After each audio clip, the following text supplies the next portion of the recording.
I followed the earnings calls of the three biggest cloud provider on this planet, Microsoft, Amazon, and Google. And I am using Microsoft/Azure as the main character to pull the thread to explain what's going on in AI and cloud in 2026. And who's the winner? Who's the loser? Microsoft, the dark horse. Microsoft, founded half a century ago, spent most of the recent years being the embarrassing member of the Magnificent Seven since the release of ChatGPT. Its stock price was up less than 10% from 2023 until June this year, compared to nearly 170% for Google and 400% growth for NVIDIA. Microsoft has a rather grim side story to the industry's AI excitement. Microsoft barely moved in 3 years in comparison. But then something magical happened. Because right after it reported the earnings, Microsoft added nearly $450 billion in market value. Just put it in context.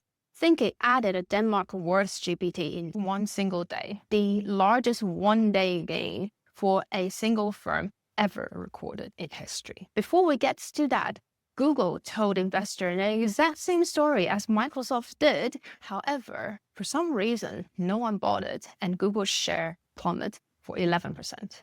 So what changed? The answer first, with Microsoft, investors see cash and the path to more cash. By the way, don't foreknowledge because it isn't good for your karma. Type this one and stay on to know how this cloud war gets heated. The announcement that harvested $450 billion. In the latest earnings call, both Microsoft itself and Azure saw the growth that exceeded expectations, though Google reported growth as well. Oh, by the way, watch this Google analysis video that I did last week. However, with negative free cash flow, whereas Microsoft's is above the estimate. And this is particularly key in 2026 when borrowing is really expensive, especially as investors started to worry about AI investment. So when Microsoft said that we can keep funding the AI build-out without destroying our cash cow, this is only natural for investors want to own the stock to get a slice of the future cash. As for CapEx, all three of the largest cloud companies announced hundreds of billions in CapEx for AI and infrastructure.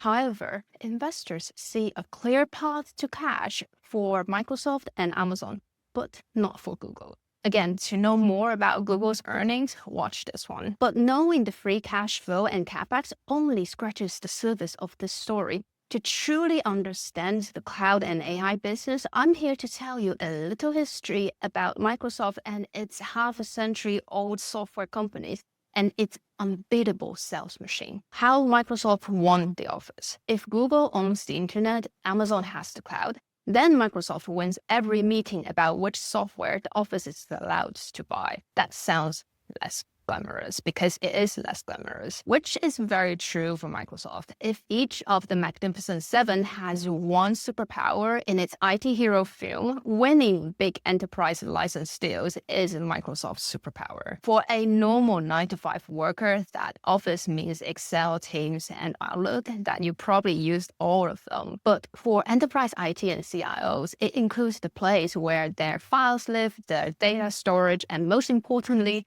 it means detailed control of the services and the account in a meticulous way. Think the NHS England of this world, as I worked for a UK public service institution before. I guaranteed that someone there inside the NHS with the semi-big gun has bought ChatGPT subscription and uploaded far too many internal documents into it. And eventually, the IT security team stepped in and blocked ChatGPT.com, switched on Copilot, and sent an email to the entire organization. And that email is likely to say, "Hello, everyone. Copilot is now our approved AI chatbot." Done. Don't confuse this with the result of someone holding a model benchmark comparing GPT with Claude or Copilot. But it was as simple as the organization had a data breach problem and a box marked AI strategy problem that needed ticking. All because Microsoft offers a single button that seems to solve all the headaches and is conveniently already part of the Microsoft family. The same pattern happens over and over in many established firms that are typically not technology forward. You shouldn't be surprised if it ever comes to this. For example, someone will say, how can this thing so-called AI be rolled out to the rest of the staff ASAP without bearing the risks? On my channel, yes, many of you talked about the best models in the comments, but some of you forgot that most companies are not technology companies. They are hospitals treating patients, councils issuing permits, banks moving money. They don't need an AI science project. They just want one approved tools that fits every system they already use with clear security clearance and let everyone get back to work like this. And this is the exact evil beauty of the Microsoft economics. A heavy Copilot user incurs significant compute cost, but there is not much of those compared to 99.99% of the light users in an enterprise.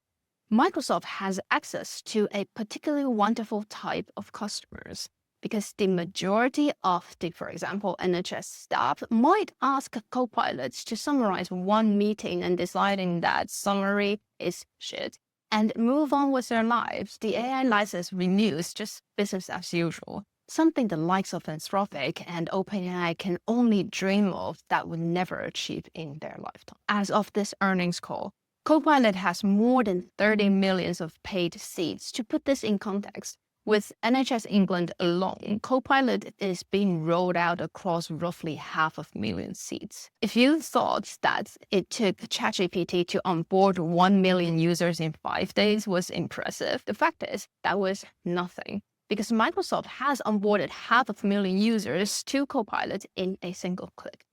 Yeah, I know. You will argue, but those are their existing customers. True. However, a new product sold to an existing customer counts the exact same on accounting as the old product sold to new customers. This is the Microsoft sales machine. It knows exactly who isn't and is its ideal customer. An ideal customer isn't an engineer who cares deeply about model architecture, token price, and whether one API is marginally better than the other. No, because those are people who are annoying customers, as in they know too much and want too much control in their hands, and this is the AWS crowd. Microsoft's ideal customers, however, is an organization in which most of the staff think AI equals ChatGPT, and the person paying for this software and the person using it may never meet. But this isn't enough to decide who's winning and losing this AI war. Oh, by the way, if you learned something that your AI assistant haven't told you yet, subscribe. The foes. Now you get Microsoft's whole business model. It also makes it so much easier for you to subsequently get its foes strategy. First, it explains AWS market. Basically, AWS serves the complete opposite end of the market. Everyone who doesn't have a central IT department with a huge buying power, or someone who actually cares too much about their cloud deployment, or just has too many of their own opinions in the tech stack. They may use Office, but they won't deploy on Azure. Secondly, it also explains Google's awkward position in cloud and why its cloud service and Google Workspace are just so slightly poorly positioned compared to Microsoft and AWS, so that the market can't take it seriously when it's about to invest another $200 billion on cloud. If we excluded the Google ad and focus on serving the Office crowd while providing cloud services, Google has a business model really similar to Microsoft's. The ever so slightly disadvantage of Google is that Google houses just aren't rooted to its ecosystem as Microsoft's customers are. I worked in more Google houses than Microsoft ones. And those who use Gmail likely also get Slack for internal comment, Jira for tech ticketing management, and ironically, still using Microsoft Excel for their accounting team because Google Sheet is shit. Say that 10 times, because Google Sheet is shit. Anyways, joking aside. Meanwhile, Google only offers a small set of tools for AI folks and far from enough for AI admins in enterprise to manage the large organization's IT. If Microsoft is like an ecosystem to a firm, Google at best counts as a vendor. So you see, not that there's less stickiness with Google, but no stickiness. This makes it so much harder for Google to roll out Gemini across the board, given there was no boards to start with. Remember what I said at the start of this chapter? When Google owns the internet while Microsoft wins the office? Google can put Gemini in front of almost everyone online. Yes, that creates usage, but not the direct payment as Microsoft would by adding Copilot seats as an extra on top of what the employers already paid for. The latter has a much cleaner path to revenue. What? Advertising, you said. But the thing is, no one knows the conversion rate of the latest AI search assistant to ad click, or how revenue compares to the traditional ad conversion rate. And of course, how can we talk about Microsoft without covering the drama of their marriage and the separation with OpenAI? Bye-bye OpenAI. Microsoft's OpenAI problem begins with Sam Altman. Well, as many things do. At the start of 2023, this was the tightest partnership in AI between OpenAI and Microsoft. Azure was OpenAI's exclusive cloud provider, powering its search products and APIs. Microsoft had the money, the data center, and every enterprise account on Earth. OpenAI was the AI lab on everyone's tongue. Then a tiny board detonated the company. While Microsoft's immediate response was to offer Altman a job running a new Microsoft AI research team, a few days later, Altman was back to OpenAI. The whole thing was no less than how Logan Lloyd took back control of his firm in the drama Succession. Anyways, I love that one. You do not need to believe that Altman's drama was the sole reason. It clearly wasn't, and that was just the first crack. When OpenAI's appetite for compute got too large as it became the giant in its own right, it needed more compute capacity and more freedom, including the freedom to work with Microsoft's cloud rivals. Of course, there is no shortage of drama along the way. For example, by year 2025, rumors says that OpenAI may accuse Microsoft of anti-competitions over compute and cloud. Then, in spring 2026, after several relaxations of this marriage bond, Microsoft lost exclusive access to OpenAI's models. Effectively, OpenAI can now sell across any cloud provider as it wishes. For Microsoft, however, this isn't all bad news because it acquires more bargaining power if the supplier experiences an outage or price rise or simply just another sudden outbreak of founder drama. Unlike Google trying to push its Gemini to compete with other frontier labs, Microsoft again focuses on the return, entering the open weight and the routing war era. If you haven't watched my Kimi Case 3 video and aren't sure what's worth getting so excited about the open weights debate, you should give it a go. It won't be as fun if it's only a technical difference between open and closed weight, but it's also about routing the right model at the right moment with the right cost. As mentioned in one of my weekly briefs, everyone now realized if you want to play at the model layer, the money isn't with the model, but at the gate. Just to name a few players like Stripe, yes, the payment company, SpaceX with Cursor, we talked about this as well, and Microsoft and AWS. So if we put 2 and 2 together, it can't be more obvious that the open weights declaration that Microsoft has started was not an accident. Satya Nadella seized the opportunity of Kimi K3 wave and the heated China versus US AI debate, successfully pushing Microsoft back to a leading position in the AI era. What a PR move. Particularly for the bank, government, or pharmaceutical companies, having the choice can be the whole point. They likely want a model that runs in their own control environment, leveraging their internal knowledge, and offers the freedom to change and tweak it. Knowing there is a little margin in selling models itself, Microsoft rather sell higher margin offering like clouds, the Office suite, and the services. Here's an example. Who doesn't prefer a model developed by their own country? And you surely heard of this.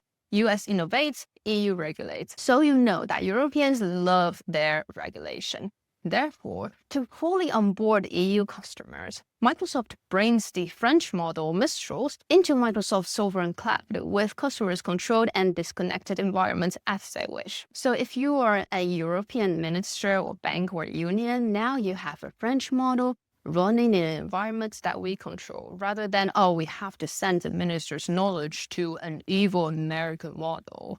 Well, soon enough, Copilot is the interface. Microsoft 365, the work context, Azure, the compute, and every move, there is a Microsoft trusted partner within arm's reach to help you set up, but also make sure that you are ever deeply integrated into the ecosystem. And because Copilot is embedded in the software that everybody uses already, Microsoft can get away with its second-tier model and the shitty products that's more easily than Google could. You see, the cycle is now completed. Once you know where to expect the profits to come in, the rest of the strategy just clicks into place. Basically, the best model doesn't automatically win, but the distribution. I know this may sound bizarre, it is, but welcome to enterprise software. Now, how can we talk about AI without covering cloud? By the way, do you know someone who enjoys a proper business analysis? Do share this. Azure, AWS, and GCP. So far, Microsoft sounds terrifyingly competent, but we should correct that record by talking about Azure.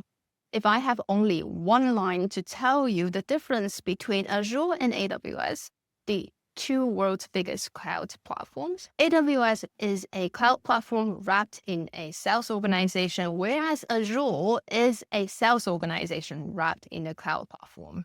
And this is where most investors don't get. They often see Azure and AWS as two interchangeable clouds, but there's only because the engineers were not at the table. On the spreadsheet, yes, both have servers, database, storage, AI models, and every other box a company might need to tick. But to be able to truly compare these two and what their business advantages are in the AI era, you do need to know the real differences. I'm talking about how they each grew their business. AWS grew up around developers.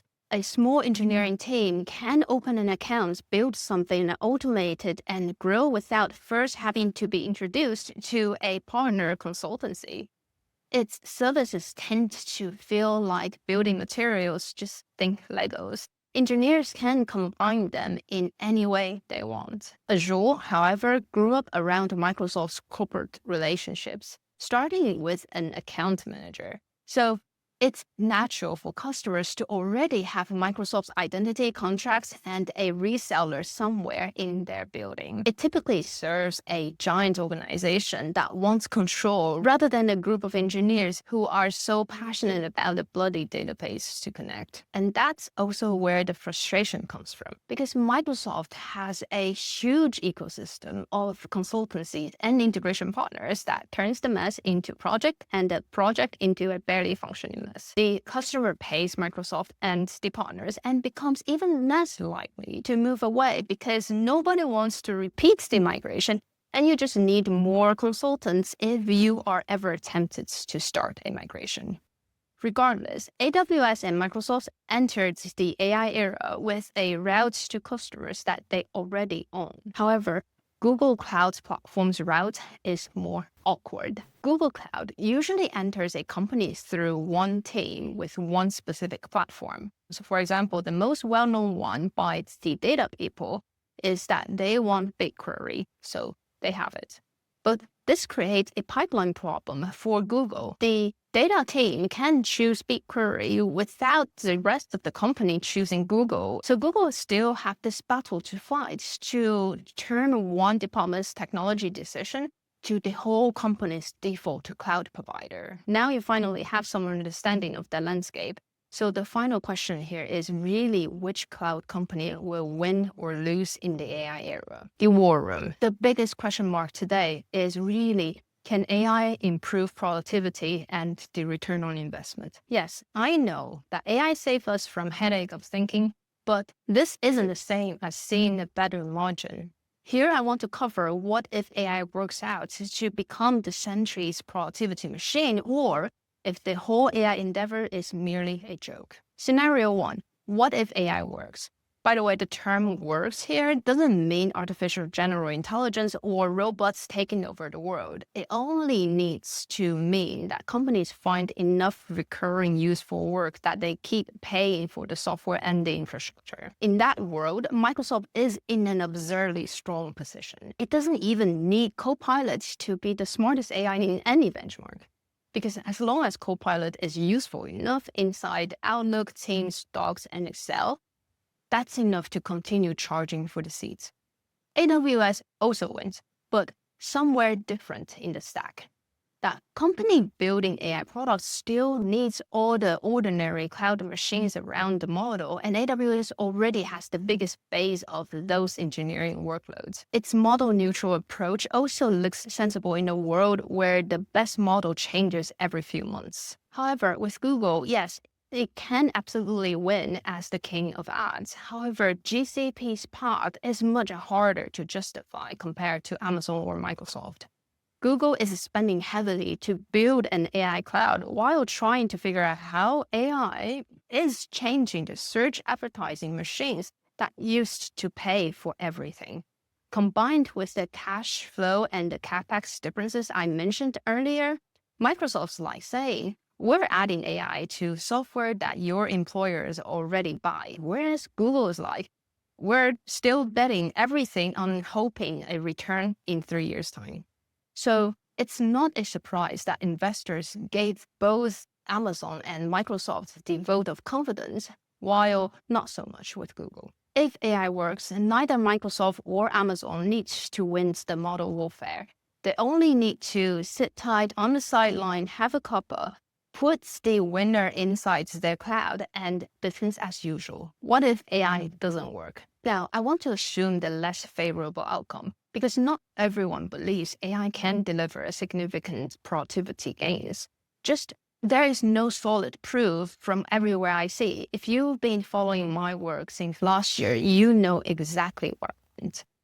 Agent remains unreliable. Copilot saves a few minutes here or there, but not enough return on investment. Companies started to scrutinize token bills and cancel broad deployment and to keep AI only for a handful of jobs. Developers aren't fired. Instead, you need more senior staff to unfuck the fuck up by AI. In this scenario, the data centers still exist. However, Google, which invested so heavily in AI infrastructure and cloud, would have a very large AI infrastructure bill to pay. Search advertising, in the end of the day, will still be the cash business that has to save the day. But the winners of the scenarios are still Microsoft and AWS. Again, AWS did not become the world's largest cloud because people wanted to play with the chatbot. It got there by running every service that you can think of and deeply boring system that companies cannot switch without ruining everyone's day. And Microsoft will simply be fine as a company because remember what we said? It has the Office, the Windows, and the existing cloud business. Those things do not simply vanish.